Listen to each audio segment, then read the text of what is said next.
to Inside the 18 live from my bunker in Palm Desert, California for probably at least another week. I'm Michael Magid. With me is 99 World Cup winner Saskia Webber, Omar Zini, which I tried to say Instagram sensation. Wait, hold on. What are you going with now? I'm getting one right now. Don't worry. Keep going. You're getting a virtual broker. Pro GK Academy, Omar Zini. And joining us today is New England Revolution 2 goalkeeper coach Yuta Nomura, who honestly, man, this is really cool because you literally reached out and you're like, hey, man, love what you guys are doing.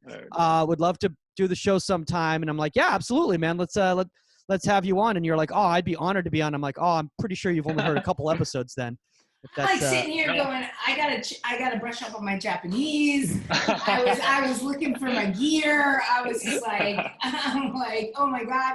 I got my Jordan on though. We got it. Look at that. Yeah, there you go.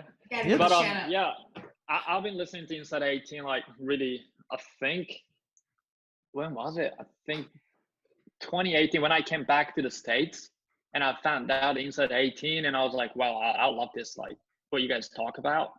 And I feel in love with it. Dude, that's so awesome, man. That is so cool because, like, sometimes when you hear people go like, hey, man, I'm really big fan. I'd love to do your show. And then you're like, oh, yeah. So which is your favorite episode? You're like, oh, the one you just did last week. And I'm like, Yeah, there's like so many episodes that I listen to, like World Cup and I think there was a Copa America and obviously John Bush, Todd, Dittmar. There's so many shows that I listen to. And you're like a real fan. This is awesome. He's like a real, you're like a real insider. I love this, but man. He's like legit. So yeah. He's like naming episodes I don't even remember. I'm like, yeah, we did Copa America. Was I on that one? I was like, when did that? I got the message from Michael. I was like, wow, this is such an honor. And obviously, talking with Avail and obviously Saskia and yeah. Oh my gosh, man. Well, for me, it's a treat personally because you bring me back to my 3 years of pro in Japan, and just like even that concept and what that gave to me, it put me on the U.S. national team. Period. It put me on the 9-9 team, and my time there and training there, and just that experience for me was everything. And I got to go. Totally different, It was amazing, and just the focus on technique and just like Michael, you guys, and Omar, you guys just understand. It was like I walked in there. I'll tell you. So I walked in there, and I'm with my coach, and he's like, "Okay, like we're working on like distribution." He's like, "Okay," and I'm like, I was a great, and I'm throwing the ball to midfield, one arm. He's like, "Good, do it with your left." And I go, "What?" I go, "Why do I have to throw the ball left-handed?"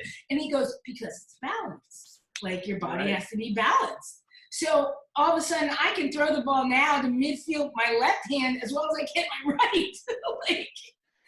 It's amazing. It's just the thought process. That's why they won the World Cup. Wow, that's amazing. That's so cool. Now, so Yuta, can you side volley just as well with your left foot as you can with your right foot?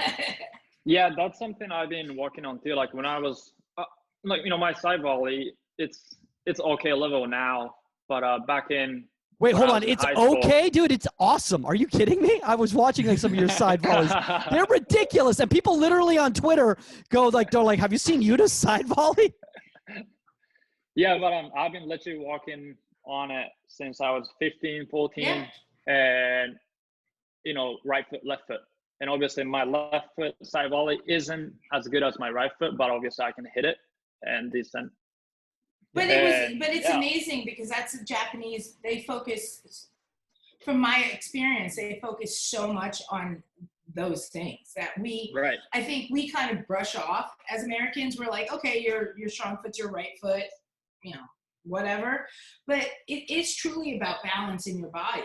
And it's like, if I can throw that, I should be able to do both. It's balance of muscle strength, of fitness, of everything. And I learned that while I was there. It's incredible. Omar, you've been working on your weak foot quite a bit. And so basically, I think you need to go to Japan to see if you can put your money where your mouth is, dude. No, I've been doing, honestly, the way I've been preaching it to my kids to just get a lot of reps in. And it's obviously when you say that to kids, you have to kind of follow that same model. And I've been doing a lot of just getting my kicks up in the air. So some short little shots here and there, but for the most part, I'm working on it on crosses. And once I can get my crosses up to a certain height and certain level, then I start doing a little bit more technical stuff. So I'm getting better at it, but it's definitely weird. Like I just stepping on my right foot, hitting on my left sometimes is just it's in short spaces. It's so weird to me. My body's just not used to it, and I haven't done it for so long. So I think I was able to get away with it in college, and yeah, it's caught up to me. But we're still young, and it's important to get those little tweaks out now. And then as you get older, kind of you grow into it a little bit more. But yeah. Yeah, but Omar, you said it, and the thing about that is if you can get that down, if you're training a goalkeeper and you can go onto the right, and you can bend a ball in from your left foot, and you can go and bend a ball in from your right foot if you're working on crosses, and you can do the opposite and use both feet. It's awesome. Like it's incredible to have that talent. And I'm gonna be dead honest. No, my left foot's not that good. I can throw. My left foot's not that good. But to be able to do that and utilize both options is incredible. You guys want to see? I'm editing a video. Wait, is this gonna be a sneak preview, dude? You're gonna share screen, or you gonna show everybody, or is this just for us? Just for you guys. Let me see. Can you guys see? Yeah, we can see. We can see. Okay. You can see my left foot coming in right here. Oh, press play. Wait. He's super stoked. Watch this. Oh, you're not the jack dude. Nice. Look at that. One more time. That's your service, right? That's the one. I close my eyes and I lean back. I close my eyes. So, and on artificial turf. Well done. I know. It's just getting. That's what I tell kids all the time too. They're like, "How do I work on my distribution?" I'm like, "Just get it up in the air first. Get confident with clearing heads, and once you can clear a head, then after that, you start getting better and better." And the only reason why I remember that is because 2000. I forget what year, but I was under 11. We were in the State Cup quarterfinals, and I had one of my defenders take my goal kicks. He struck it right. Yeah, no, I was young. I mean, I didn't know. I was nervous because I used to toe poke the ball too, so I was embarrassed. The new team and all this, and I had my defender take the goal kick. He hit it right to the forward who was on top of the 18, who was just waiting there. Hit it right at the guy's leg. The guy controlled it and shot it and scored. And after that, my coach said, that's the last time I ever see anybody take one of your goal kicks. This is what you need to do. And then he started teaching me how to hit the ball, get under it, and I got better and better. But sometimes you have to go through those like traumatic experiences to have foresight of what you need to get done. I gotta give a quick shout out right now because nurses mean everything to us right now and are taking care of it. Shannon Gordon went back to work today. My best friend in the entire world, everything to me, and she's a nurse. And stay safe, please. Stay safe. Is she watching? Hold on. She is watching. Okay. That's how she's in the comments right now. Shout out to Shannon. Comments. What's up, Shan? Stay safe, please. Yes. Good. Stay safe. And honestly, every first responder out there, I mean, you guys have been doing the work that a lot of us are just taking take for granted, to be honest with you. You go to that supermarket and you don't recognize that person's been working there that entire day, or you go to the hospital and you don't realize that nurse has been there that entire day around people that have been ill and stuff like that. So that's absolutely fantastic. We give them a little bit of love. Absolutely. You'll love this. I'll tell you really quick. There was a nurse that came out of Cedars last week, and she was solely like tired and everything. I washed her car for her the next day. And I just left the note. Yeah, because all the birds had pooped all over her car and stuff like that. And she was like totally like, she was so tired and she was kind of out of her mind. She's like, seriously, and I happened to be outside. So the next day I went out and I detailed her car for her. I left her out because I was just like, thank you. One more thing off your plate. I mean, you're putting yourself out there, Yeah. I honestly didn't know how to follow that up because that's just a beautiful story. And I literally Stan Anderson at the same time comments, "Hey, what's the deal with Winnie the Pooh for Yuta here?" So why don't you tell us a little bit about Winnie the Pooh? So when I had the Instagram live with the Stan, he asked me who's my split character is, and I don't know. I really like Winnie the Pooh, and just because Pooh is really genuine and kind, and he doesn't really show his emotion to, his friend and anyone, but he cares about his friends and he does everything what his friend needs. So I want to be like, I want to be like Winnie the Pooh, and that's what I told him. And Stan was like, okay, you got to change your, Instagram account name. Well, that's where that came from. That's Right. where your Instagram handle is. Okay, wait. So that I didn't realize that was so recent. I was just like, oh, this must be like an inside joke that goes all the way back to either Japan or No. It literally like a few weeks ago. Oh my God, that's amazing. I consider myself more of a Tigger. I bounce around all the time. I think Saskia's definitely a Tigger for sure. Absolutely, Tigger. Absolutely. Well, let's get into this, guys. Let's get into today's coaching topic, because talking about different styles, we're talking about Winnie the Pooh, we're talking about Tigger. Hopefully there's no Eeyores here right now. Maybe we got a Piglet. I don't know. I have no problem with Eeyore or Piglet. Well, everybody needs that calming friend. That's true. But from a coaching style, I don't know if you want an Eeyore from a coaching style. Today's topic, guys, is finding your coaching style. This is something that we've been actually chatting about, and I thought it was really cool to have a bunch of people from different backgrounds who had different experiences, and to talk about kind of like what makes you the coach that you are, and like how do you find, because I think one of the problems that a lot of kids have is like when they first start off in goalkeeper coaching is they're trying to emulate somebody else rather than find what their style is and who they are. So does anybody here kind of want to break down what a coaching style is first off, or some of the parents might be listening? Well, I don't necessarily. I mean, I think we have a style. I think you, myself, Omar, I think like we've been brought up in a certain style and everything. But I think the thing that makes us different is that we adapt to the changing times. So I would never like to pigeonhole myself and say, I have this coaching style and this is it. You know what I mean? Like, what's a K stance? What are you doing? You know what I mean? You should come up with your hands down. Like, everything is up for interpretation and everything can be changed. Anton Darnes told me this once, and I'm not sure if he's listening, but Anton Darnes said he was putting up a play and stuff like that on the board, and he said, if you can ever come up to me and explain to me why I should do this differently, and explain to me why your way is better, then I'll do your way. And so I kind of listen to that. Like, I open myself up and I'm just like, all right, I got to change with the times. Look, I'm old and my style doesn't work anymore sometimes with the changing of the style of soccer, the pace of soccer, the speed of the women's game, the size of the women. So I have to adapt to that as well. So to say I have one coaching style, I would say I'm open for interpretation. Yeah. Yuta, Omar, anything you guys want to add to that?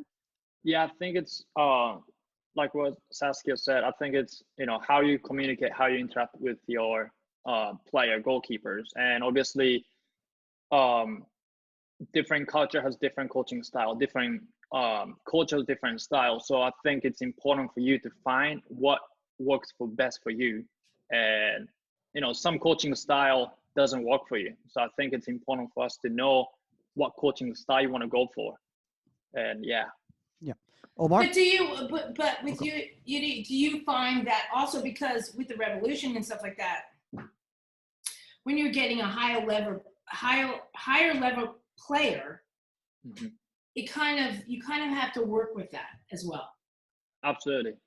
Yeah, and then also, New England Revolution, there's so many great coaches in the facility, in the office, and I wouldn't say every single coach has the same coaching style, but they're having a similar coaching style, and that obviously I can learn so much from them, whether they're in academy side or second team side or the first team side. Yeah. I think No, go ahead, Omar. No, I think for example, I think the biggest thing that I've taken from this whole quarantine time and having these different conversations with coaches is that it's just those different personality traits that you can bring to a session. So like For example, for me, sometimes people ask me what's my coaching style. I feel like that's more towards my temperament and what I stop the session for. And obviously, we've been saying, is that there are different techniques that, as Saskia said, like you can't really drill in. There's no absolutes in goalkeeping. You can't tell a goalkeeper they have to do this, because obviously, like we said, you can't compare two different goalkeepers in the same group because of their body types, what their instinctual reactions are to certain moments. So everyone has their own way of dealing with things. So I think it's, as a coach, your personality is super important as to what you let go, what you stop, and the importance of obviously flowing of a session. And so that's to me, like even listening to Tim Dittmer, for example, something as simple as, when the young goalkeepers go to get some water, leave them with a thought and say, hey, what would you do differently? Or we're going to do 1v1s. Can you guys discuss the 2 or 3 things about 1v1s that you feel are going to be super important to remember once we step into this little segment? So now it's not even you coaching, but your personality to allow these young goalkeepers the platform to think on their own and understand the game from their own perspective, their own lens. That I think is also coaching style, which is important to kind of tie into what your personality is. Yeah. But I also think a good example is what we were talking about earlier, is that like here I am like ingrained with coming from Blodgett, coming from Mulqueen, coming from a Franschhoek. Like that was my coaching background. And then I go and I play pro for the first time. I play in Japan. And now I'm learning a whole new thing about my body being balanced and being able to do as much as I can from the right arm that I can from the left arm, and so on and so forth. And I think that all, like, you have to keep learning as a coach. Absolutely. Yeah. No, I think I think that's incredibly. One thing I wanted to say in regards to what Omar was saying in regards to temperament is that when people ask me, it's a weird question when people ask you what your coaching style is, because you don't want to pigeonhole yourself as a specific, because the thing is that, like you're saying, the game keeps evolving. I've recognized that my coaching style has been changing as I've been changing as a human being, and that my coaching style now at the end of quarantine is, well, I hope the end of quarantine is different than it was at the beginning of quarantine. And by that, I mean just little slight variations just from all these types of conversations that we're having. I'm much more about asking my goalkeepers why we're doing something rather than what are they doing. We're just doing it. Yeah, well, just doing it, in my opinion. I mean, we can talk about that later in regards to is there a right or wrong way to coach a goalkeeper. But Yuta, do you feel that your attention to detail, I mean, it seems like from what I've watched on your Twitter and stuff like that, you're pretty meticulous about details anyway. But do you feel that you've got even more detailed with your coaching style during the quarantine? I think so. And also, talking to different coaches and hearing from, different pro coaches in States, Sweden, and I talked to a coach from Japan, and they all are really attention to detail. And even I'm like, 1.5 years in this field for coaching. And that gave my eye open a lot. Like what I've been doing was right.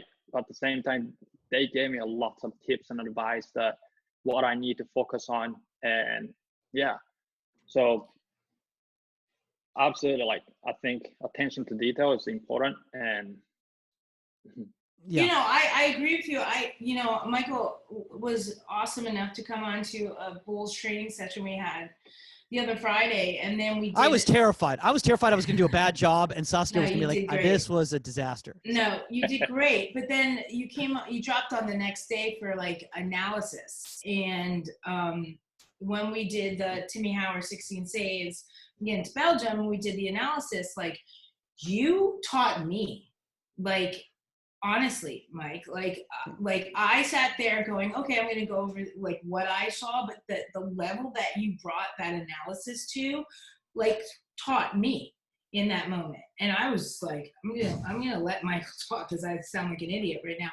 But that's what, if you're not open to that as a coach, no matter how old you are and everything like that, like, then you might as well take a break, because like, absolutely. Like, I now look at every video I send to the kids, I look at it in a totally different perspective because of the way Michael broke it down. And I'm like, I need to break this down at a higher level. Like, I thought like I was doing fine, and he just took me to a whole nother level. And so you have to be open to that, period. Yeah, definitely. And then obviously Omar and Michael, you guys have been, inviting a lot of different coaches, and since the quarantine started, I've started listening to most of, the podcasts that you guys been doing it. And then I've just finished the second notebook. I took a bunch of notes and trying to, listen to what the other says, and also try to implement what I want to do it. So definitely, like, I feel like I'm getting better and better as knowledge-wise. Yeah. So I can't wait to go back on the field. Me either. Oh my God. I think we all can't wait to get back on the field. Omar, I want to talk to you about this because we've talked about different coaching influences on the show quite a bit, and you've had a lot of different coaching influences, and some positive, some negative. What do you think are the influences that kind of determine your coaching style? Is it because some people think it's just like the goalkeeper coaches you've had in the past, other people think it's the environment that you played in? What do you think it is? Yeah, obviously, I think every coach has their own priorities and non-negotiables of what you can and can't do in terms of technique. And I think that is obviously their coaching style and how they see the position aesthetically and what they kind of feel has worked for them in their playing career and what coaches have taught them. So I think, I always took what they said and tried to implement it and try to put it into my game. But as I've gotten older now, I've realized that I remembered a lot more about how, I talked about my Galaxy goalkeeper coach, how he managed me in certain situations and how I would try to manage my goalkeepers in those same situations as well. So, this past year at Cal State LA, our goalkeeper made a mistake, and my coach at Davis didn't really say anything negative. He would come up to me and say, "Hey, what happened? What did you see?" Galaxy, it was more of like, that can never happen in the professional game. You need to really fix that right away. So both worked, and both they sent their message the right way. One was, hey, if you want to play professional level, you need to be better. And the other one was, tell me what you saw so we can get better. So they both were trying to lead me to get better. But now, obviously, as I've gotten older, I realized, okay, how can I do the same exact messaging, but how can I manage the situation with my own personality and figure out a way that had my own little touch to it. So I try to take all the little things that I learned from my coaches, technically, tactically, but now at the same time too, as a manager, and figuring out how to bottle messages based on the personalities that I'm dealing with. Absolutely, and I 100% agree. I think every keeper is different. So, some keepers respond to, breaking it down, not yelling at, not joysticking, not yelling at them, bringing them in, saying, after like a break or water break, saying, break this down for me and talk. Other keepers respond to, yelling at them. I'm not that person, but and so you really have to come to learn who you're training and how their personalities are and how they react and how they don't react, and what shuts them down and what pumps them up. And every person's different, and it's a lot, but hey, we're coaches and we're teachers, and that's what you have to deal with. You just brought up a really good point, and Yuta, I want to ask you about this because you've gone from the college game. By the way, I love the fact I couldn't believe it when you were like, yeah, I've been coaching for a year and a half. I'm like, dude, you've gone from the college game to the pro game. I heard that. I'm like, so like you're gonna. I've been doing this for a year and a half. I've been doing this since I started.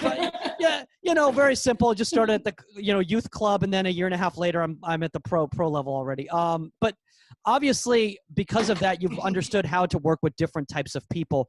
Do you feel your coaching style changes based on who you're working with? I don't think I have changed. Okay. Just I don't know, like maybe the environment has changed, but what I believe in and my philosophy hasn't changed.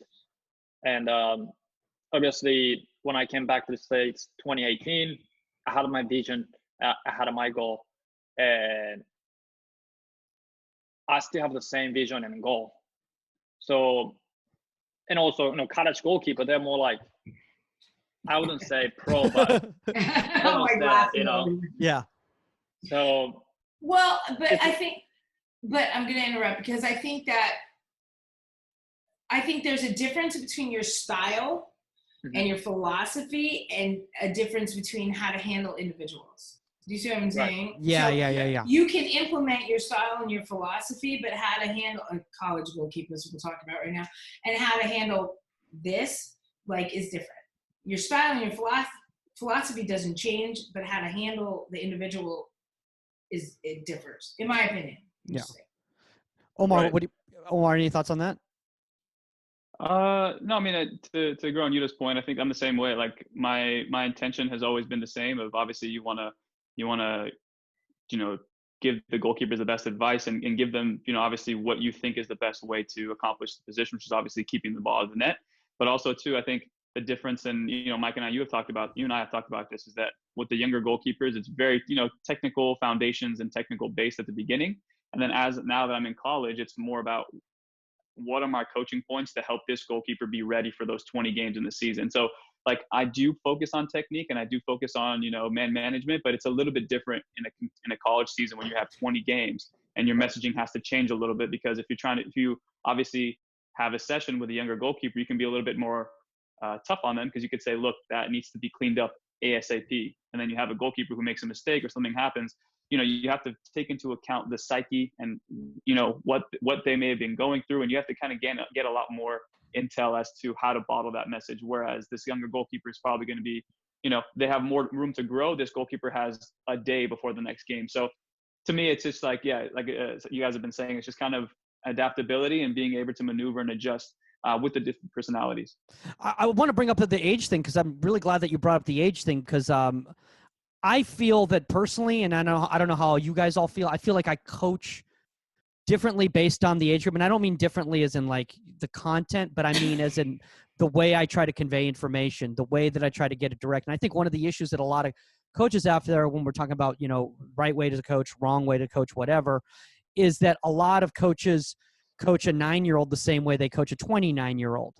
And you can't. You need to understand the human being that you're dealing with first in regards to their level of development, as we spoke about with Peter Meller and Matt Brown in regards to adolescence and also the phases of youth development too. Does anybody here have any experiences they've had where they've recognized that, oh, you know what, this might be a little bit over the head of this age group? Oh, no. You froze. Who froze? Yeah. I froze? Oh, was I frozen that whole time? You were for a little bit. Okay. I was like, hold on. I said like 4 minutes worth of We're stuff. all like this. No, I think on my side, I think that, yes, it's very different. Doing club, working with little kids up to kids that are in high school and then wanting to go to college, and now working with college players and stuff. I think that, yes, you do have to handle it different. And yes, there are different ways, but this is going to go away from, I know we want to focus on, we train a certain way, I coach a certain way, I teach a certain way. Look, I have a philosophy, I teach it, whether you're, and when you're young, handling and set position and body position and weight forward, all that won't change. But as you're going through this ebb and flow of kids and then growing up, and now I have kids that, now the dynamic changes. Like now all of a sudden you're like, so-and-so, why aren't you performing? Like, you know what you're doing, and there's something on the side.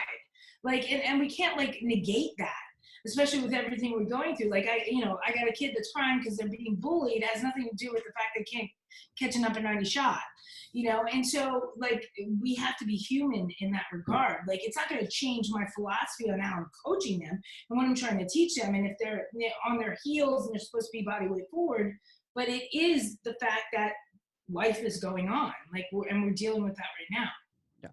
Yuta, do you change your approach when you're working with youth? Yeah. So when I was in Arkansas, I created my goalkeeper academy called Sidewinder, and we had a goalkeeper from 5 years old to 16, 17 years old. So obviously I have to change the way I coach, I talk to those little ones to almost high school, senior, junior goalkeeper. And obviously I expect a lot from them, but at the same time, when it comes to 5 years old to probably like 10, 12 years old, I just want them to have fun. I want them to find, joy for this, sport. Yep. And then when it comes to 15 to 18, I want to push them as much as I can. And, obviously you have to know their personality as well. Sometimes like the way that I say it doesn't work. So I have to be really careful with who I'm working with. And so that's something a little bit different from Japan.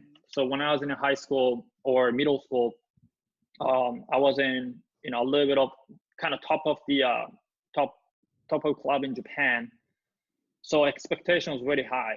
So whenever I do something and my coach didn't like it, he always straight up to me and told me, Yuta, you're shit. But at the same time, he was like, okay, we're gonna get through this. Did you and Omar have the same coach? Did he just fly to Japan? Is that what happened? Did you have the same? No. Very similar, yeah. Very similar.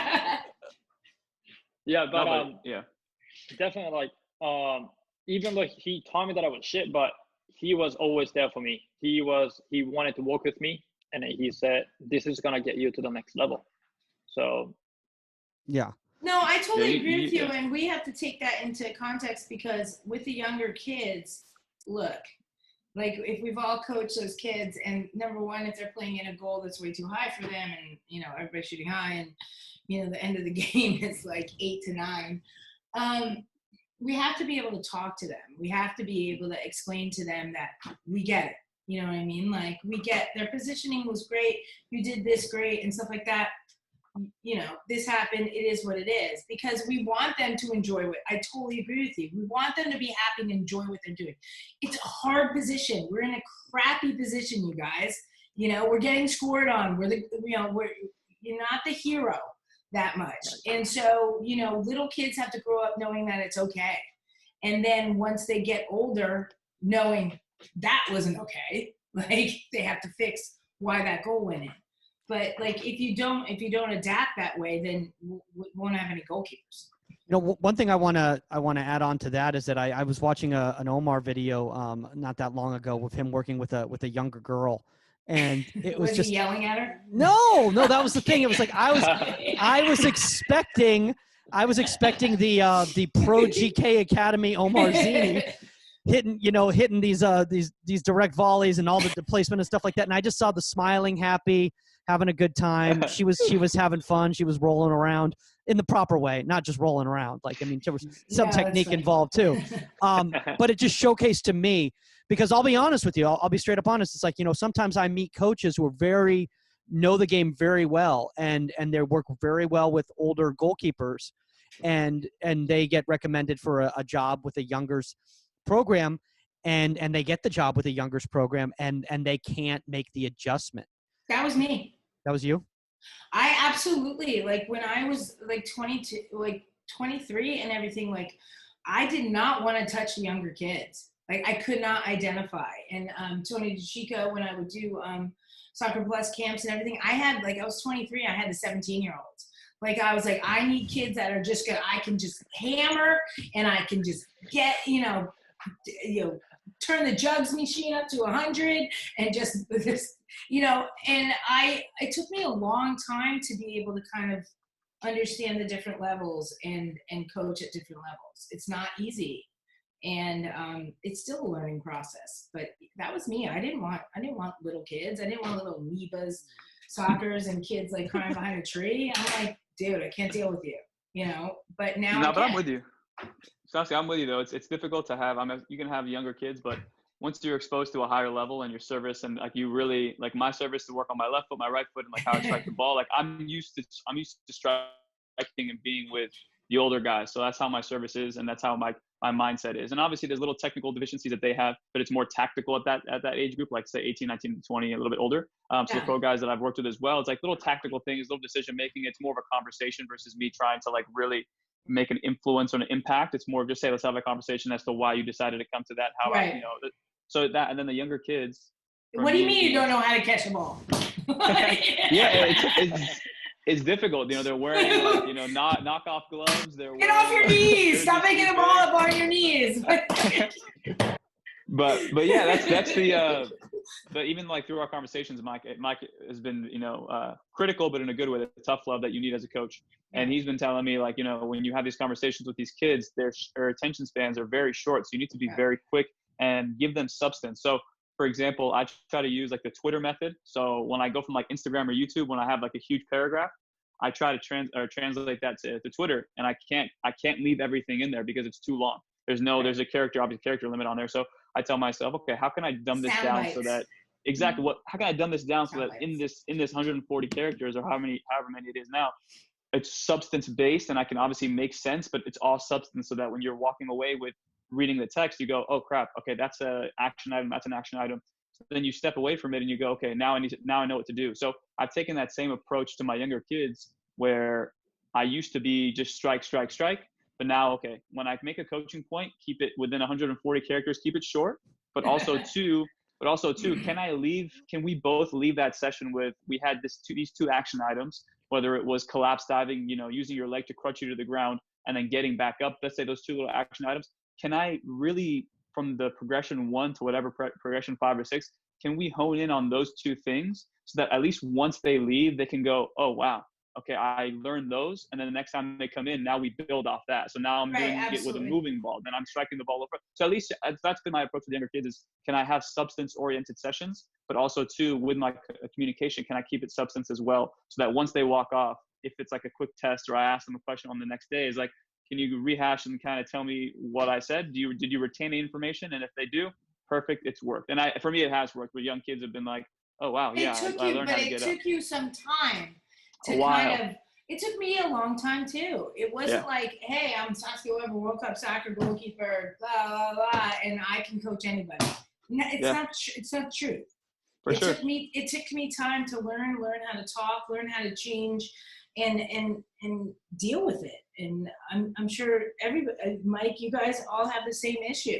Like, we'd all love to come out here with pro players and strike balls and have them do this and that, and everybody respond in a second. But it doesn't, that's not what we're doing.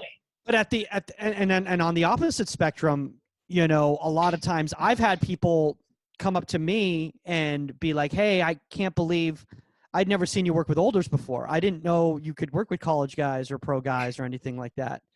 And I'm like, well, yeah, I mean, I'm a goalkeeper coach. And they go, yeah, but I've seen you working with 9s and 10s and stuff like that. I'm like, just because you can work with youngers doesn't mean that that's all you can do. Just because you can work with olders doesn't mean that's all that you can do.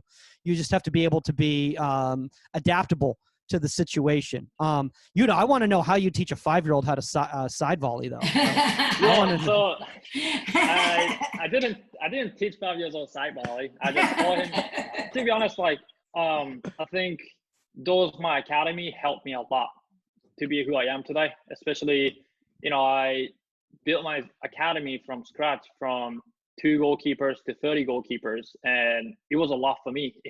I didn't hire any goalkeeper coach. I just did it by myself. And someday I was on the field 9 o'clock till 8 o'clock night. And 5 years old was a little bit different.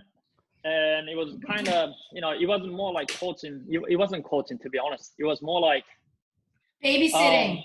Right. Chasing him, and he's just getting away from me. And more of like how I can make him enjoy, football. Yeah. So for an hour or so. Yeah. Yeah. And then luckily, like I really like young kids, really small kids. So I was good at. So, a lot of kids came to me, and we'd work great together. I'll take the old ones. You can take the younger ones. There we go. Oh my gosh. Well, hold on. Maybe you guys have to, when all this craziness is over, maybe you guys have to go back to Japan. I know you wanted to go back to Japan for a little bit anyway, Saskia. So. I was in Japan this past last summer. We'll get off track right now, but I was there. I did a military tour, so we went to all the bases. Okay. And it was my first time on bases because I lived there. I lived in Hangzhou and for 3 years. So I lived there, but this was my first time on military bases, and we coached all the kids on the military bases. Oh, nice. Yeah. Wow. It was pretty awesome. Did they all know how to hit a side volley too, like Yuta? No, they were actually really good. They were really good players. It was, it was good. I was there with Shannon McMillan. And we had a great time, and we went all over. But at the same time, I missed being a local. I mean, off the base. I had my own apartment. I had my little cherry bicycle. I had everything, and I missed that. It was great to get back there. Go ahead, Omar. No, I just want to get back to what Saskia was saying earlier about like it wasn't just like, you know, you wake up and you have these incredible playing experiences and then right away you know how to handle as a coach. Like it's completely different. And I think that's what's kept me, and I'm sure you did as well, like all of us, is what's kept us in the game for so long, is because we needed that outlet and that extra void and that new challenge once our playing careers were over. And obviously we have somewhat of an idea of what a goalkeeper should look like, but now it's about how can we get our coaching personality geared towards the day-to-day struggle of you're dealing with a 5-year-old, and the next day you're dealing with a 25-year-old. How are you adjusting your communication, and how are you able to like use your different tools and all the little coaching points that you know how to make? How are you able to disperse that with obviously making it a little bit more remedial for the younger kids, but at the same time too, not making it too wordy for the older kids. So it's like you're walking those fine lines between those two borders. And I think that's such a great point though, because I know a lot of people who finish playing and they have everything that their coach taught them, but then they don't know why they were taught that. And they don't know how to coach. Exactly. But it takes like those 2 or 3 years of trial and error to figure out, okay, for me at least it was, like I know why my coach taught me about a ball line and how to attack a ball line, but why does that even make sense? And then I started thinking about it. I'm like, oh my God, I know exactly why. And how do you explain it to somebody? You have to have the ability to explain it. Like you can sit there and say, oh, this is where you should be and stuff, but why? Why? Exactly. You have to be able to break it down. And that it doesn't happen just because you're a great goalkeeper. And I learned that. Like it doesn't. Like you have to learn. You have to, you know. And my time in Japan taught me that. Like I thought, you know, I'm great. I'm on the national team. I'm gonna go over here and play pro. Nobody can tell me anything, and I learned so much. You know. Yeah, but that's the same thing too when it comes to something that I've been really big on lately. And I think the biggest thing that's come out of this whole thing is, from a coach's perspective, it's like the social and psychological, and how can we implement that into our sessions and have our goalkeepers think on their own. For the younger goalkeepers as well, they've had a lot of webinars and a lot of like different coaches from the clubs that they play for, have them sit down and say, hey, I want you to, you know, review this clip and tell me what this goalkeeper is doing wrong. Here's this clip of you in training session. Tell me why I did or why you did this and why you decided that. So now it's the cognitive side of things where we're forcing the goalkeepers to take it layer by layer by layer. And then once they're able to take it to that like furthest layer, they go, oh my God, now I know exactly why this is being used. And I think that is the biggest thing, is can we implement that as coaches to our younger goalkeepers now, so that it's the easiest, but that it's a little bit more seamless when they transfer or finish from playing going into coaching. Can it be easier for them to understand things? Absolutely. And Mike, I'm sure you agree on this. Like, one of my favorite things in the world is when a goalkeeper makes a mistake and they turn to me and they tell me exactly why they made the mistake. Yep. They'll say, my positioning was off. I was on my heels. They know exactly. I don't have to say a word. I can look at them. I can look at Finn and I go like this, and he'll be like, sorry, coach. I came out like too late. My positioning, I was on my heels, like this, not that. I don't have to say anything. I'm like, awesome. If you can self-coach and understand what you're doing right and wrong, then I've done my job. Yeah, I want to talk about that because you know, it really is about not only being able to give information to somebody, but to make it resonate properly. So, Yuta, I want to ask you, for instance, like, do you feel that it's more important how you coach than what you coach? Well, I think it's both of them are really important, but at the same time, how you coach is, you know, really important. So, you know, I think how you deliver your message to your player, and also we have to be on the same page. Even if we are doing the session, and obviously I know what I'm doing, but if goalkeeper doesn't know what I'm doing, that's a pointless. And there's a good conversation I had with Carl Spratt from the academy side. He said, you know, end of the session, Carl's going to ask players, goalkeepers, why we did this training today. If goalkeeper can answer that, that's coach failed, because we didn't give players enough details and information. So goalkeeper was just training for training. I love that. Yep. So I love that. when I heard it, I was like, wow, that's so spot on. Like, that's awesome. Yeah. It's something that I've been trying to, and I've evolved in regards to how I do it it started out as very simple when I was a younger goalkeeper coach, and okay, what did we learn today? What did you blah blah blah? And then as I started getting older as a goalkeeper coach, I started recognizing that like that wasn't enough. That wasn't enough. I needed to get them thinking, and it was a conversation with Tim Dittmer like we had at convention that made me think, I need to start focusing my questions more on a tactical side than a technical side, because what I was recognizing is that I was teaching goalkeepers why they were doing things technically, but not tactically. They didn't understand why they were doing things tactically. They understood why they were doing them technically. Right. And that is so enough. you were breaking things down technically, like this is how you're supposed to be, this space you could put why. Exactly. And that's the evolution of our position and everything like that. Look, I tell my goalkeepers, what do we do 90% of the game? We distribution. Period. Yeah. I mean, if we're catching the ball 90% of the game, then you're Timmy Howard against Belgium and the U.S. men's team has a problem on defense. But the point being is, how do we why are you doing this? Why are you in this position? Why are you telling your defense to push the ball to the right? Why? What's the point of it? And it's not just do it. We can teach kids body weight forward, how to get up off how to do a collapse dive, how to do a power dive, how to do all that. We can teach them that, but why? And it sounds like really, analytical and everything like that. But the truth of the matter is, the goalkeeper's standing back there by themselves for a long time, so they might as well have something to think about. I start noticing a lot these days that the block save is getting really popular. Say way to 1v1 save, but some goalkeeper doesn't know why you want to execute the block save technique. Exactly. It's like 10 yards away, and then they're already making the block save form. And that's not even youth. That's MLS. We talked about that. Yeah. But we talked about that, Michael, the other week. We said, why are you doing a K-save and you're 5 yards away from the person when you could have gone for a 50-50 ball and gone down hands first and saved the ball?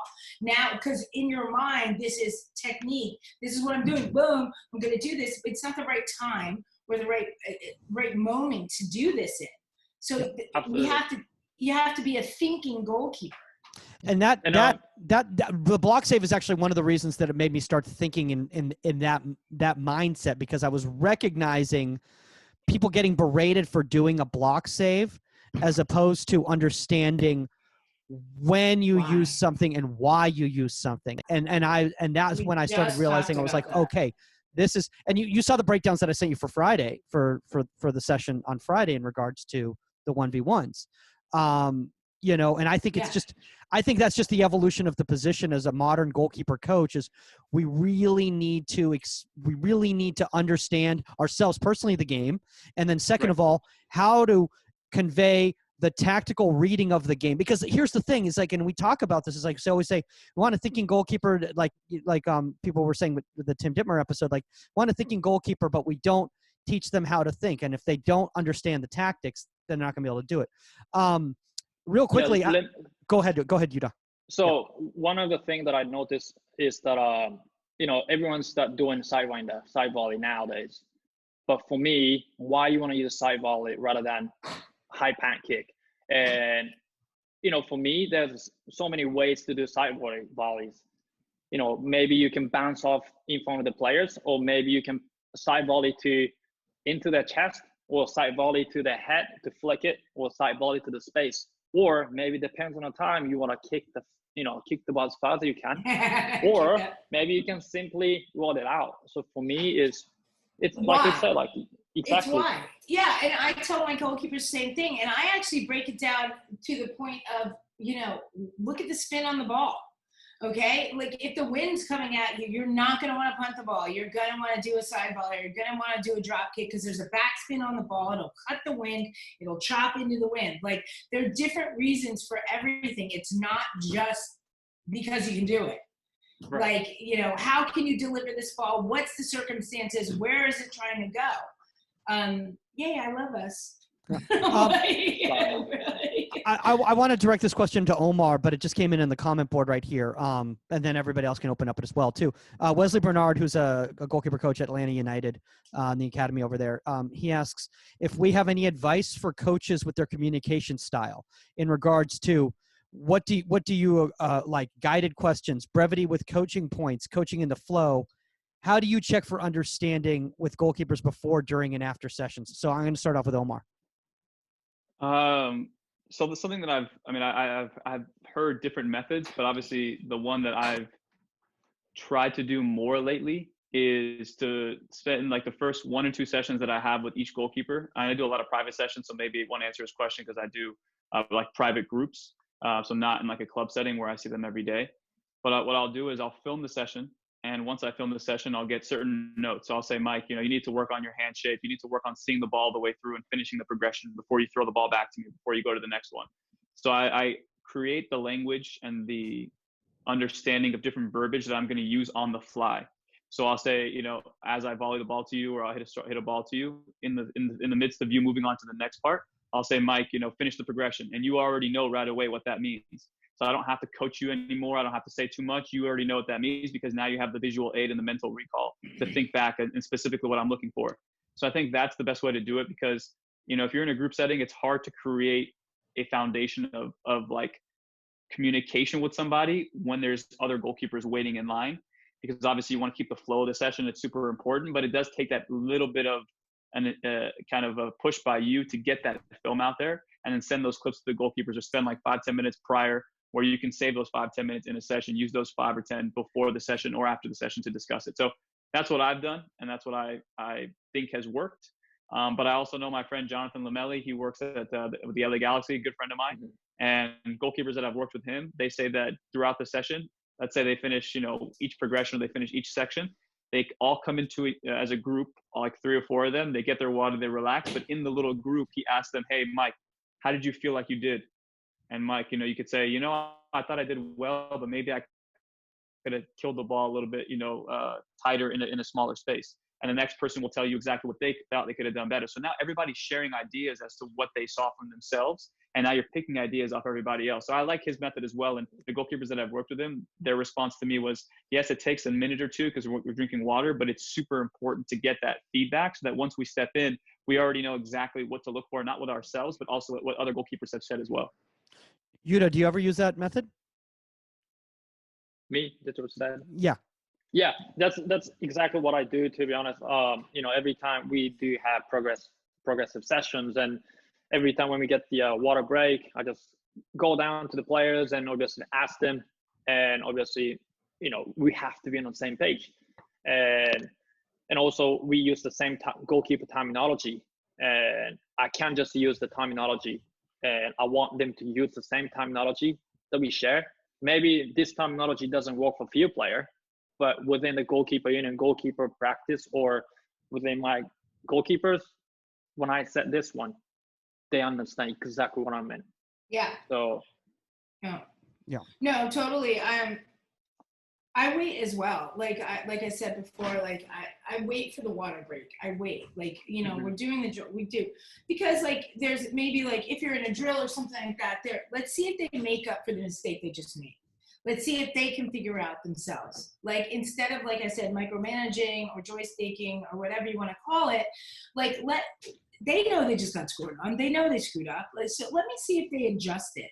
And if they don't, and then they keep repeating the same mistake, then on a water break, I'm going to have a conversation. We're going to talk about it. And I'm going to ask and put the ball in their court.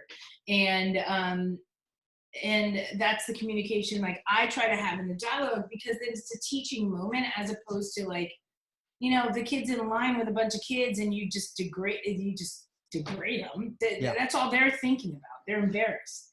And they're not going to focus on the coaching that you just gave them, other than the fact they're embarrassed in front of their kids.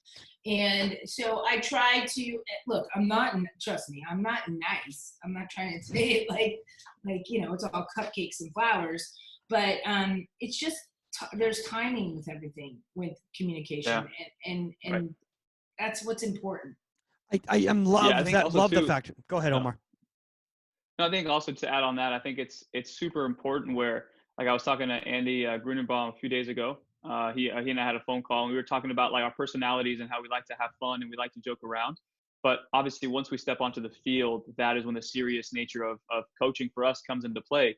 So it's important too, like Saskia said, like you can be nice, but my coach at Cal State LA showed me this. He said, you can obviously have a specific tone, but there's going to be a time where you're going to need to pull something out of your back pocket that they've never seen before. Yeah. And that's going to be the card that you need to play so that they really understand that you're not playing around. But if you're always so high strung and up here, no matter what you say, tonality shift, temperament shift, nothing will adjust how they react because you've already set the bar so high for them. So how about you fluctuate up, down, so now they don't know what to expect from you. But also too, in a game, their teammates shut them out after making a mistake. How are they going to react? So in a session, if you constantly berate them and give them feedback after every drop or after every mistake, how are they going to have those 2-3 minutes to recover? They're not going to be exposed to that. So expose them to that by, yeah, you made a mistake. Okay, whatever. Next person in line. Well, coach, what happened? Why did I do that? We'll just get back in line. Next. See if you can figure it out. See if you can figure it out. Because I can't be in the goal with you for those first 45 minutes. So if you make that mistake, like I can yell from you from the sideline, which I would do, but it's on you now to figure it out. It's on you not to make the same mistake again. It's on you. I've given you the tools during the week in practice.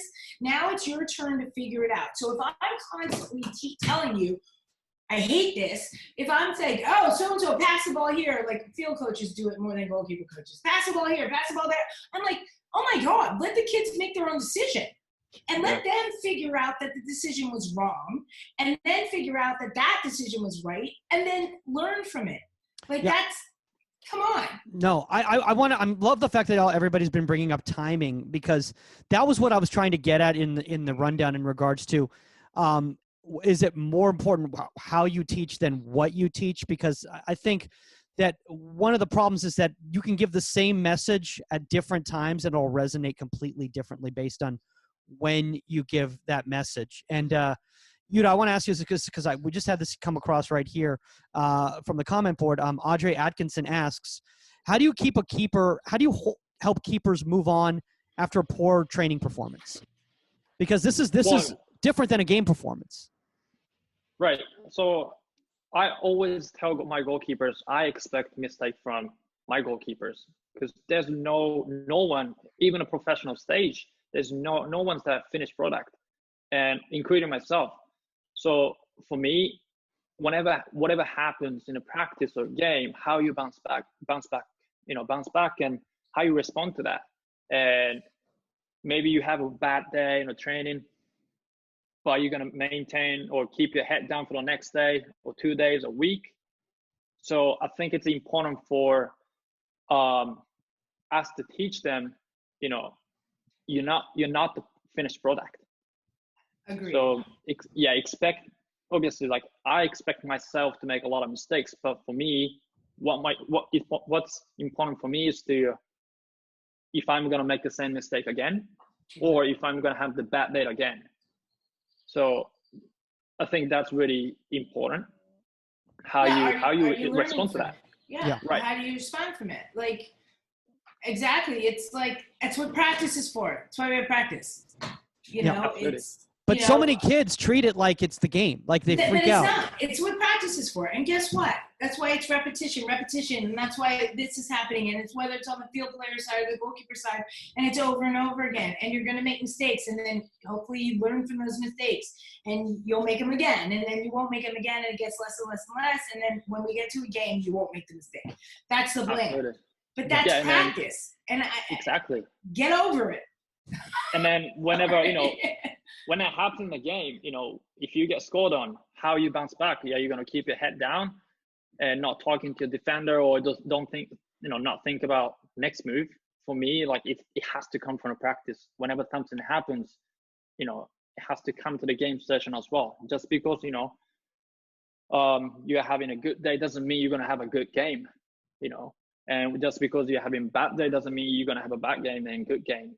So and I look at like players and I'm like, okay, you're having a bad practice and you put your head down. Now every single person on that field sees your head down. So now if we're playing small side, or if we're doing a shooting drill or something like that, I'll take UCLA into account at this. Everybody's going to be like biting at the bit right now because you've got your head down. Everybody sees you got your head down. You're not like shrug it off, and re-engage. But instead you have your head down. Now Mia's looking at you and she's like, oh, I'm just going to start unloading.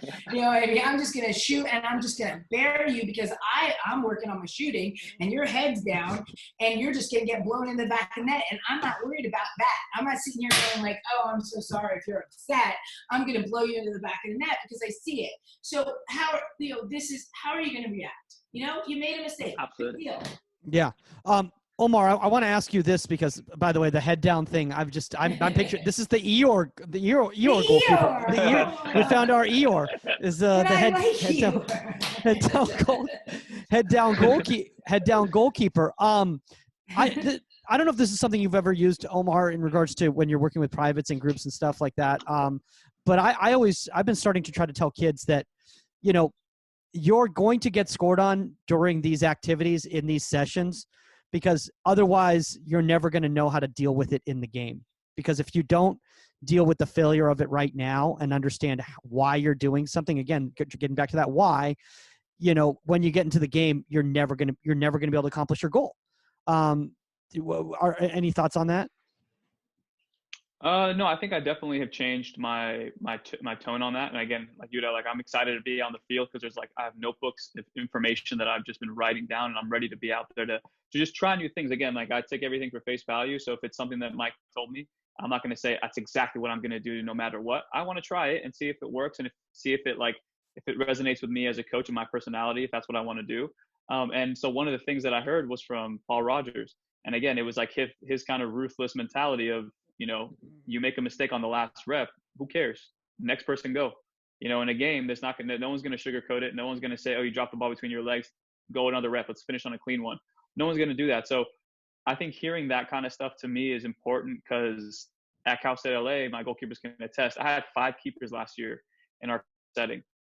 So I had to kind of try and make all these 5 goalkeepers happy and keep them all happy. So we all know this. If one person is not on their game, doesn't know how to finish, one of those goalkeepers is going to have a really crappy rep. So they're not going to be feeling like they got actual quality repetitions. So there were times where our goalkeepers would make one save, and then on a rebound, one of our goalkeepers was very, very ruthless. He would come in and strike the ball as if he's trying to play kickball and hit a ball over the fence, strike it into the goal and really put it in there. And I would yell at him. I would say, hey man, why are you doing that? We're here to help one another. Put it on frame. Let's try and make these guys better. But I think after hearing Paul Rogers and hearing all the little coaching points that I've heard about, exposing our goalkeepers to the reality of the game, I've changed my idea of going, you know what, that kid was onto something. Yeah, maybe don't blow the kid's head off, but maybe we place it into the bottom of the net, put it in the goal, so at least the goalkeeper knows that maybe I should have parried it in a better position. Maybe I could have used a different technique in this situation. So I think that is something that I've taken from this quarantine, is understanding when and how to express that kind of ruthlessness to your goalkeepers. And again, having them understand the grand scheme of things and what the picture we're trying to paint and why, as a coach, I'm asking certain things from them. I think it's a progression. I think, if you're going through a training session and stuff like that, I'll get the forwards and stuff like that, and I'll be like, I need you to train the keeper right now. We're in warm up. I need you to hit it in the bubble. I need you to. I don't ping every freaking shot into the upper 90. I'm trying to warm up the keepers right now. So, and then as we evolve from that, then bury him. And I'll look at the forwards for UCLA, and I'll turn around and be like, bury him. I've been here 45 minutes. They're ready to go. Here's bury him. This is the end of it. Do what you would do in a game speed, everything, bury them, because that's what they need. That's where we are right now. You guys have made me think of something, and you to go ahead. I was just going to say that it makes me think about the fact that the punishment aspect of if you are trying to teach kids why they're doing something, if they don't do it, they need to see what the repercussions are going to be, right? Well, yeah, but you can't just sorry, go ahead, you. Yeah, so I really like having my goalkeepers surf the ball, and just because they're not perfect, they can't surf the ball perfectly, but it's really game realistic. When you're gonna get the perfect finishing in a game situation, for me, as a goalkeeper coach, that's our job to serve perfectly, But when it comes to server for the goalkeepers, they're walking on it. That's what makes everything so realistic. So, and obviously what matters for me is that I want them to focus on distributing, but at the same time, like I said, it's not going to be perfect. So, yeah. No, I don't like those goalkeepers. I don't like the stories I hear about goalkeepers that are like, they're warming up, they're taking balls, and somebody shakes the ball. Like they won't go like a shuffle to the right to catch the ball. That's like, look, if you're shanking the ball into the upper 90 or over the goal when I'm telling you to put it in their bubble, that's working on your skills as well. I'm telling you where to direct this ball. I'm saying I need you to put it in this area, and you should be able to do it as a field player or as another goalkeeper, right? Then if you want to put the ball in the upper 90, then put it in the upper 90. So that's skill work as well. But any goalkeeper that's sitting there, like I've had it done to myself, but any goalkeeper's like, well, I'm not, you're supposed to be giving me the ball in my hands. I'm like, take a step to the right and catch the ball. Like, what's wrong? You know what I mean? Like, I'm not perfect. I can't stand it. I can't stand kids that either freeze up or they give up on the rep because it's not where they expected. And this is what I've been telling kids over and over and over again, is that there's never going to be such a thing as a perfect strike on goal in a game. There's going to be all sorts of different variables that take place in that. Absolutely. And if you can't deal and improvise in the moment, one of the things I love about Allison Becker is that he can improvise within the moment. He's a very technically clean goalkeeper, but at the same time, when he makes a mistake and he has to make an adjustment, he can improvise in that moment based on what he knows. Exactly. What are you setting yourself up to do? Yeah. Right. What are you setting? Are you setting yourself up mentally to say, okay, I think that I'm going to have to come. This is my favorite. I think that this corner kick, I'm going to have to box. Yeah. And so, you got that kid that runs out there and they're going to box the ball because that's what they've made the decision to do, when you could have just caught the ball.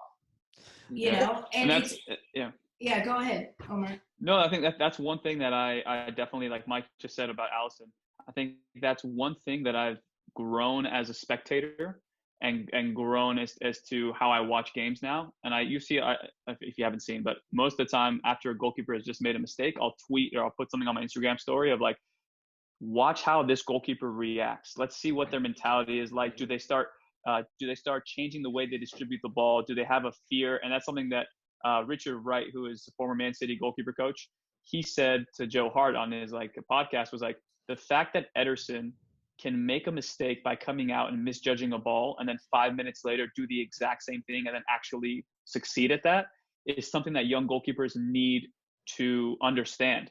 And there's so many different layers that come into those decisions that I think a lot of kids watch the block save, the side volley, and like you said, they don't know the proper context to use those things. So that's my challenge to the younger goalkeepers and myself included. When I watch these games, don't get caught up in the hype. Don't get caught up in the flash. Understand the layers that you need to peel to understand the reason why Saskia used that killing technique. Yes, obviously she probably, could she have scooped it? Maybe that's how we're taught. Great. But there's a reason why she killed it there, because that ball was spinning. Maybe she was off bounds. So can we understand the reasoning? Right. Yeah, see the reasoning why these goalkeepers are doing those things, so that we understand when you're in those situations, you understand why you could do something like that as well, something similar. So that's what I would say, is understanding the layers to decisions that goalkeepers make. Don't just get caught watching the flash. No, I agree.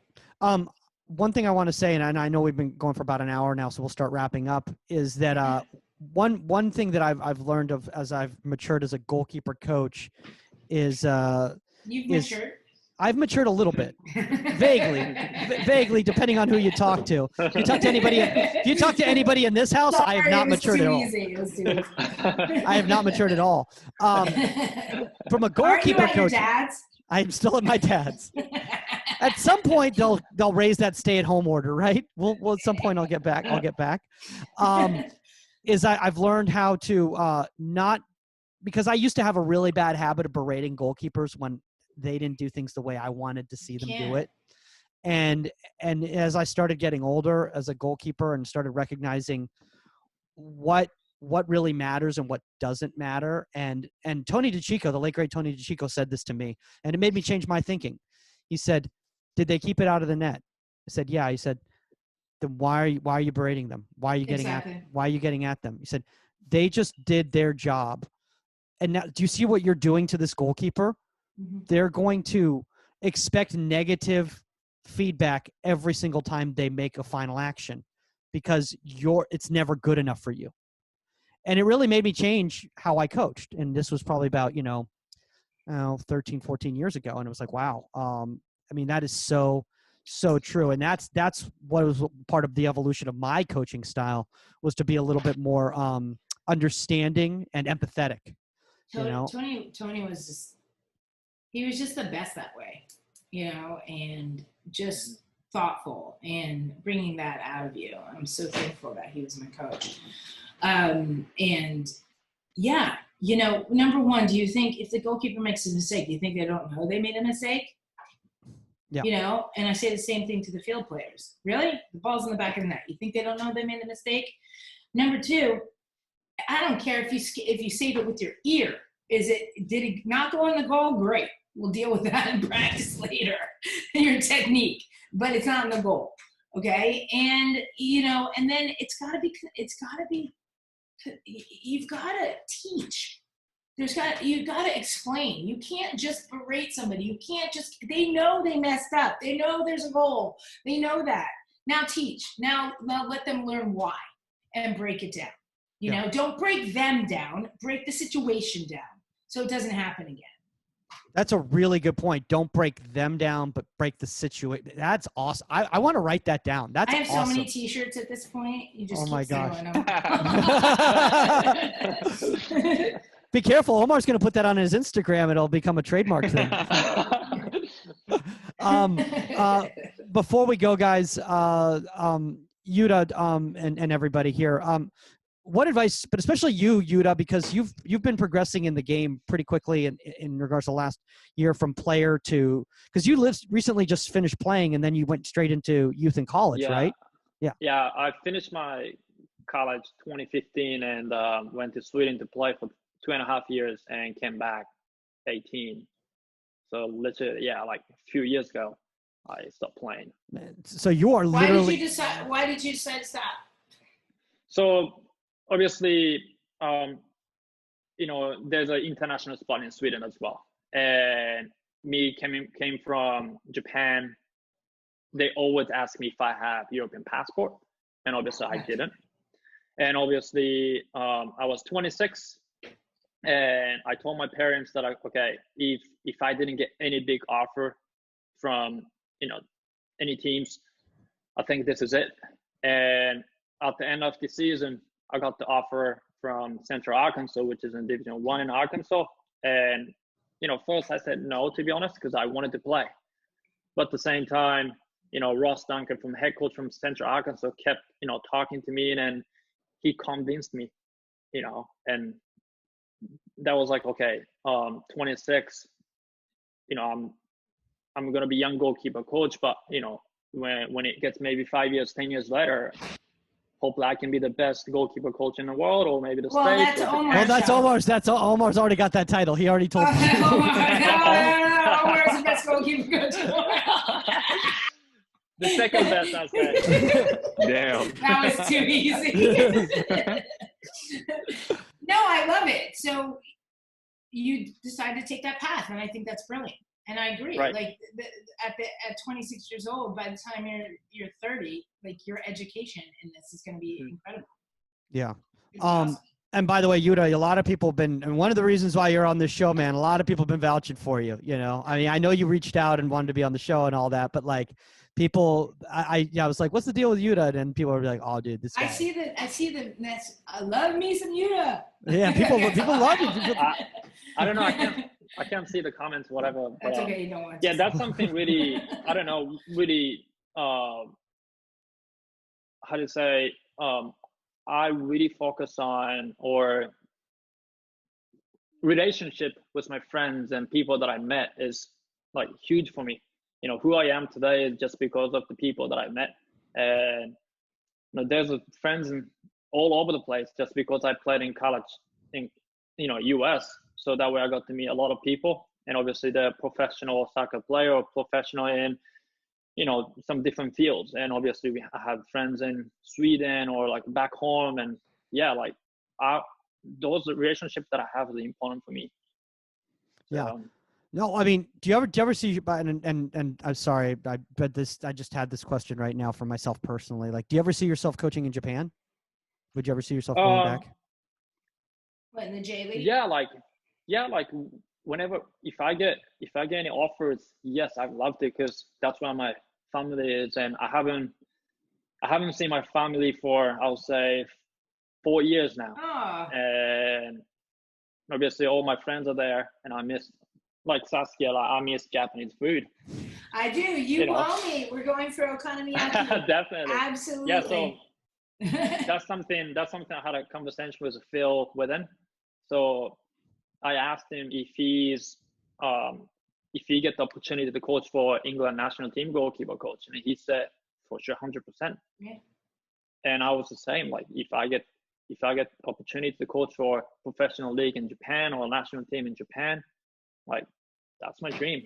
Yeah, I mean, and there's something to be said. Like, look, I miss Japan. Look, I'm American, obviously, and part Dutch, by the way. I have my dual citizenship. But, yeah, I mean, like, there's something to be said about that connection, about going home. Right. Even when I went back to Japan, I lived there for 3 years, and when I went back this summer, like, I missed it. There's certain things you miss, so I can't imagine what you miss. And like, I know that they're restarting the women's league next year and everything, and so the opportunities will be through the roof. And to be able to, period, any of us, to be able to coach on our home soil, for me to be able to do what I'm doing in New Jersey, in Princeton and stuff like that, would be amazing. I'd be around my family and my brother and everything like that, and my nephews and stuff like that. So I get it. Well, when you become the goalkeeper coach for the U.S. national team. Who, me? Yeah, you. Sure, not going to be me. I'll tell you that. They'll look at me and they'll be like, I don't know about this guy. He wears the same hat. Like, me? He's on the same hat. He's on the same hat every time.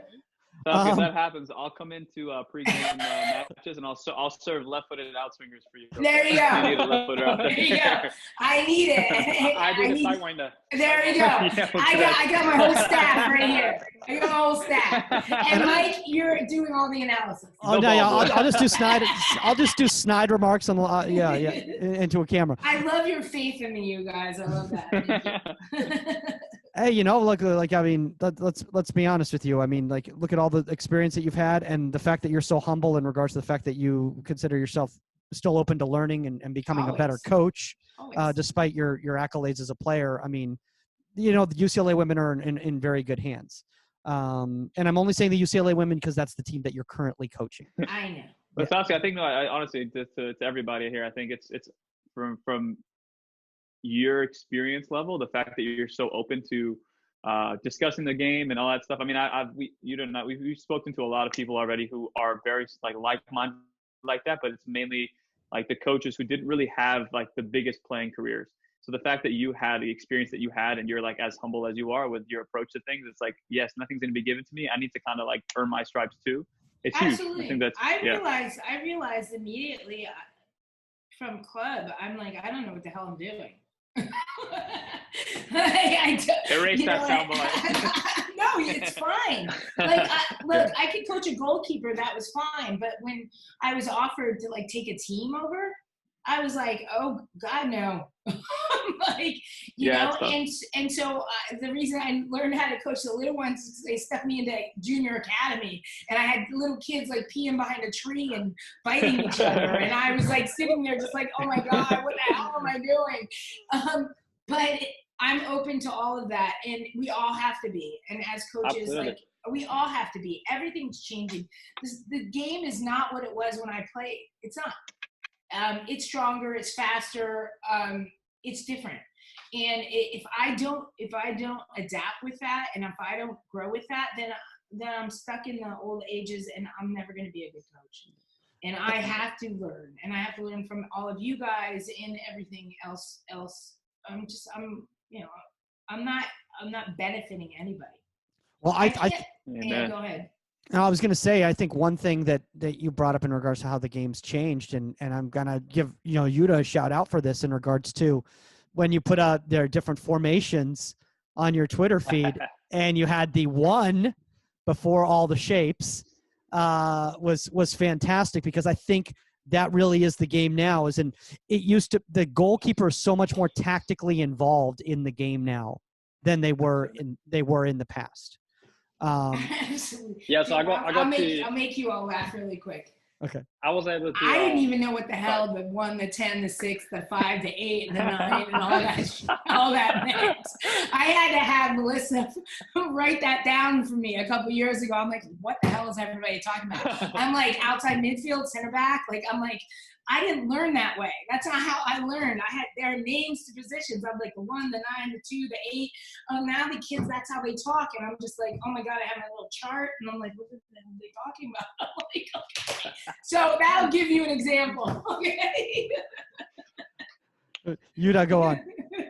Yeah, so I was actually doing analysis for goalkeepers, and I was watching goalkeeper from 2002 World Cup. When I was watching Oliver Kahn, he was constantly standing in front of 6.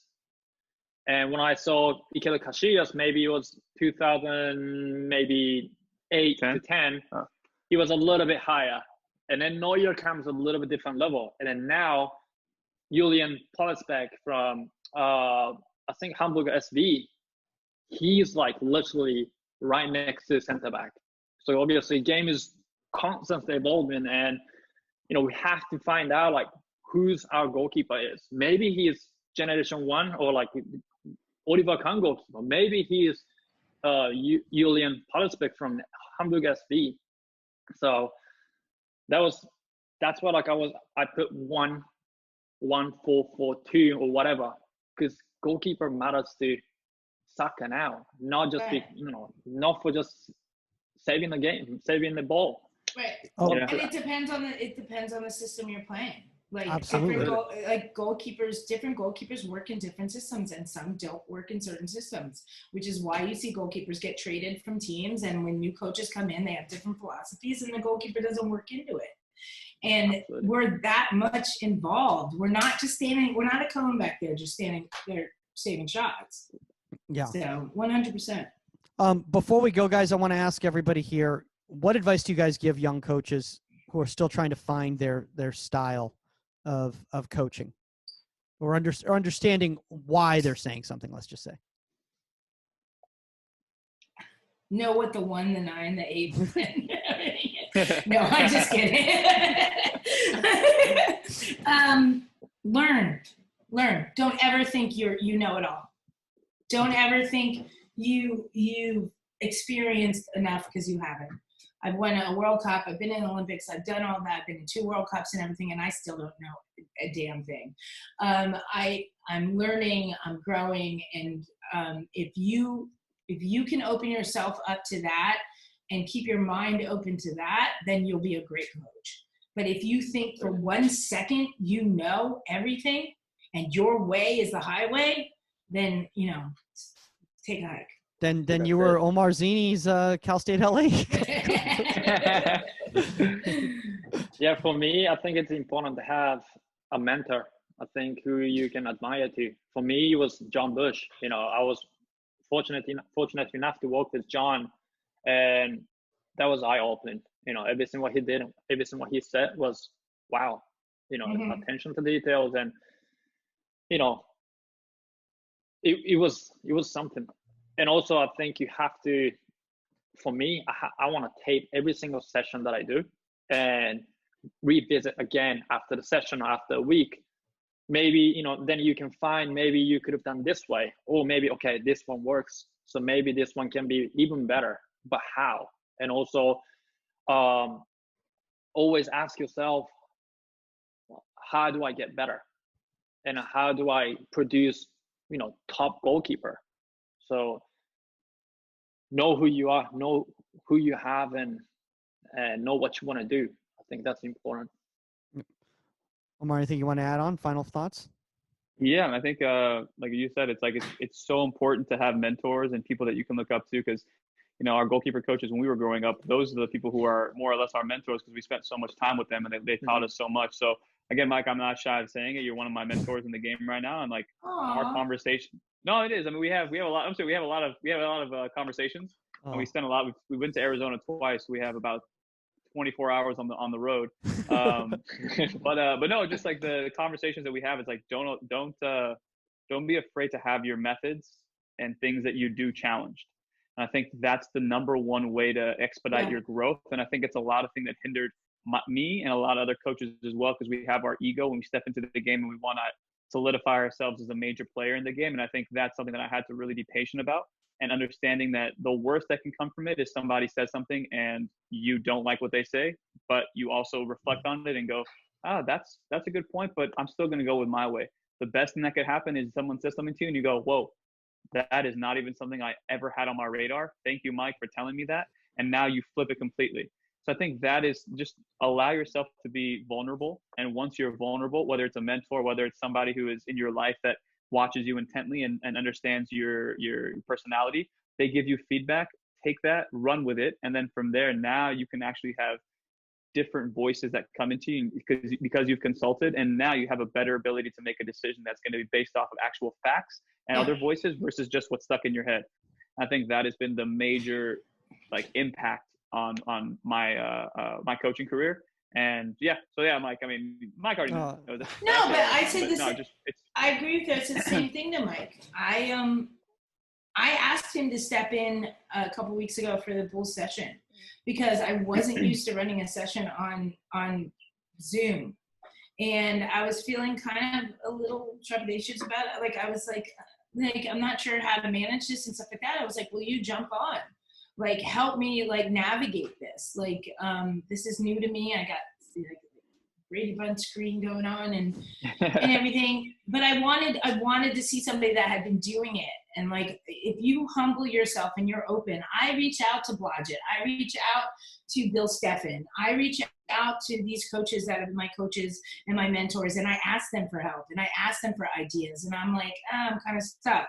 You have to be able to humble yourself. You have to be able to do that. It doesn't matter all the awards. It doesn't matter the jerseys. It doesn't matter any of that. If you're going to be a teacher, you have to be able to reach out and ask for help. Period. Absolutely. Office is looking great though, Sask. Office is looking solid. It's looking solid. Shannon's home. So. Well, on that note, guys, I honestly don't know what to say. He's all smiles now. Thank you. I appreciate it. Thank you. I have a feeling when this is going to be edited, it's just going to be like, Mike's great. No,